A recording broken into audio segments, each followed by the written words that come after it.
This is our challenge presentation, Flourishing Room, a 3D design solution for mental well-being. I will pass it on to Luna, who will be presenting to you the problem statements.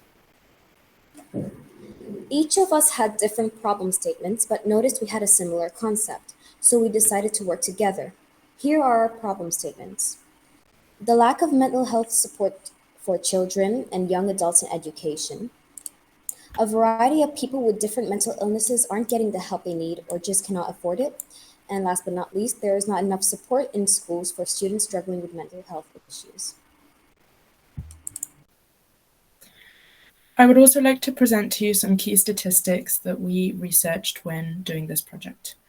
4 out of 10 teenagers in the US feel persistently sad or hopeless, and 1 in 5 teens in the US have contemplated suicide. This has made suicide become the second leading cause of death among teens aged 10 to 14 in the US.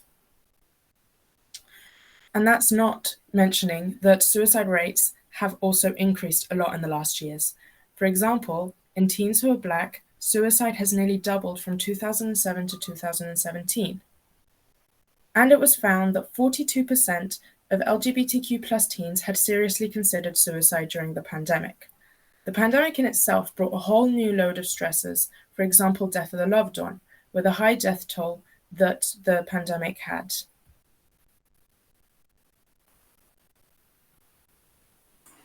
Here are the solutions. Our solution is a 3D model of the room we've designed for the schools. We created this room to have specific components, which is calming effects, less overwhelming environment, and a feeling of privacy. Here is the design that our teammate Tom made on SketchUp. Unfortunately, he won't be able to be here today, but I will still like to present to you the main components. So as you can see, it is a room that it got this screen through the middle for a feeling of privacy, and it has bean bags and plants that are made for it to feel more comfortable and kind of homey, I guess you could call it. It has boxes of headphones and fidgets so that students that don't have their own can still use them. And it has a lot of windows to bring in as much natural light as possible.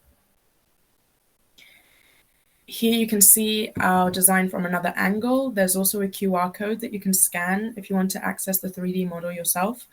I would ask you if you could take a screenshot or take a photo as quickly as possible, because we do need to move on to the next slide as soon as possible. So I'll just leave it for 5 seconds there so you can take a photo or scan it if you want to. And now moving on to the reasons. The reasons we chose the following elements for the rooms are not for nothing. We researched which would be our best option, and these were the results. Indigo. The reason we chose indigo is that it has been found to have a calming effect on people. Sandalwood.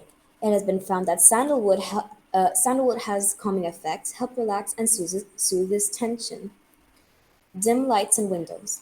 We did not want the room to feel like a hospital, so we opted for dim and natural lights to make it feel more comforting. And last but not least, we decided to soundproof the rooms so that students could have an escaping sensation. We also put a box of headphones in the room in case they want to listen to their music or just anything. The key skills that we used is collaboration and teamwork, and it was needed to complete the model of the room. The second one is designing skills and 3D modeling, because without them, without the designs of the room, it won't be visible, and not everyone would understand what the room contains. And last but not least, the research was a very important part to fulfill the accuracy of the problem and solution. Without the research, we wouldn't be able to guess the psychology behind chromotherapy or aromatherapy, as well as the statistics. Who is impacted and how? Well, students with mental illnesses are impacted by the mental health room.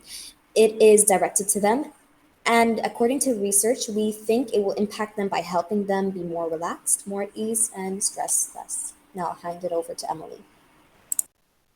Lastly, I would like to present moving forward, so what we want to do in the future. Obviously, the design isn't, I think it's well designed, but it's not perfect and has things to be edited. we still need to assess, for example, how many students need to be allowed in at one time for it to be effective for the students that are in the room, and also need to see how to use it to make sure that the room is not taken advantage of. Although we do have things to do better, I think that the design has a lot of room to help a lot of people around the world, and hopefully you guys think the same. Thank you for taking your time to see our presentation today. We really appreciate it and hope you have a nice day, evening, or morning, wherever you are.